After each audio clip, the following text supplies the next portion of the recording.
प्रभु अलग ही। हाँ, हुआ क्या? शैतान को सिर्फ एक ही चीज करना था, आपकी शांति को हटाने के लिए, स्पेल्स, कर्सेस, और उसकी वजह से आपके घर में एक। अब हुआ क्या? अगला चीज, इसके साथ होता क्या है? जब आप बेफालतू में किसी को टॉर्चर करते हैं तो अगला चीज क्या होता है पता है? आपके घर में एक बलवा का आत्मा शुरू हो जाता है।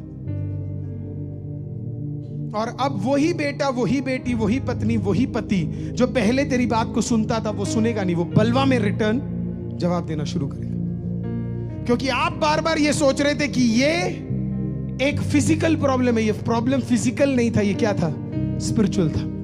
आपको सिर्फ एक ही काम करना था। अगर आप अक्लमंद होते और अगर आप प्रभु का वचन सुनते और मानते तो 100% आप लड़ाई नहीं करते, आप इसके खिलाफ अद्भुत और घोषणाओं को करना शुरू कर देते। अगर वो सुबह उठकर घोषणाएं कर रहा है तो आप भी सुबह उठकर क्या करना? आप भी घोषणाओं को करना। किसी को समझ आया मैंने क्या बोला? मुझे लगता नहीं आपको समझ आया, तो एक वचन आपको पढ़ाता हूं मैं। आयुब की किताब पहला अध्याय निकालते हैं। आयुब की किताब पहला अध्याय निकालते हैं। उसके पहले वाक्य से पढ़ते हुए नीचे आते हैं और आपको और बेहतर तरीके से इसको आप समझ पाओगे। यस। ऊज देश में अय्यूब नामक एक पुरुष रहता था।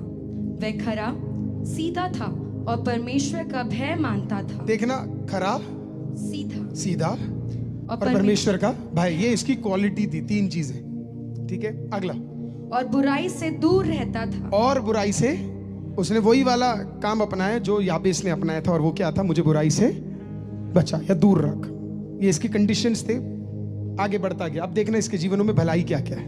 उसके 7 बेटे और 3 बेटियां उत्पन्न हुई। हाँ।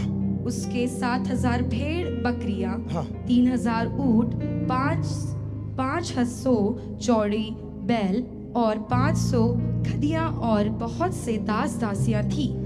वरन उसके पास इतनी संपत्ति थी कि पूर्वी देशों के लोग में वह सबसे बड़ा था।